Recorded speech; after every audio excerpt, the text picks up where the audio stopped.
Alright, so today we're just going to show you how to make a cross out of your palms. Considering today's Palm Sunday, there might be a few of you looking. So if you grab a couple of these from in church and you want to make them, this is just a quick tutorial of how to do it. First, if they come in pieces of 2 like this, you're going to want to separate them all the way down. Next thing you're going to see is a wide piece like this. Traditionally, I don't make wide crosses like that. What I will do is I'll try to find the center of it, just kind of eyeball it, and just hold it, and it will split right down the center. And I'll save that for the next one. At this point, if there's any frayed pieces like this, I'll usually peel them off at this point. The next step, what I'll do is I'll cut the top down because you don't want to use this really thin part. You usually want to cut them down a little bit. I traditionally just cut the very tip of it because they're usually a little hard and dried out. And at this point, I'll cut a notch on the bottom like this, and then the other end's just square. Sometimes they're longer, sometimes they're shorter. It all just depends on the plant itself, the leaf. So traditionally what I'll do is I'll go roughly halfway, maybe just a little shy, and then I will bend it at a right angle, or left angle, excuse me, like this, 90 degrees facing left. At this point, I'll take the lower piece and I'll bend it straight up, get it nice and straight, and I'll squeeze this right here.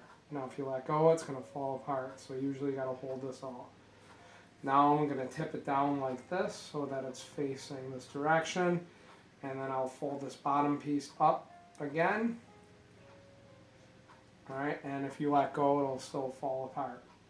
At this point, I turn it back in this direction, and I'll take the left side here, and I'll go backwards. I'll go behind it, and I'll fold it right behind, and I'll squeeze it there. Then I'm going to take this, and then I'm going to push it through right here, push it through, and then pull it all the way nice and tight, not too hard because they can rip, and then I'll squeeze it, and at this point you can actually let go of it and it should stay. Now what I'm going to do is I'm going to take this one again, and then I'm going to slide it right in front, right here, and you'll see it should freely move.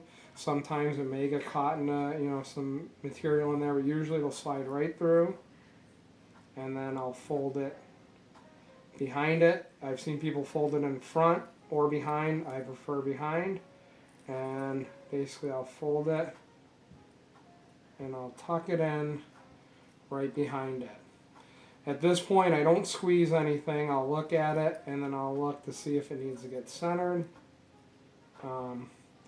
And I'll just make slight adjustments until I'm happy with how it looks. I still don't squeeze it at this point. Now I take the bottom part that I cut, and I'll usually turn it around, and I'll slide this right through the back. Now sometimes what happens is this is a little too wide for that.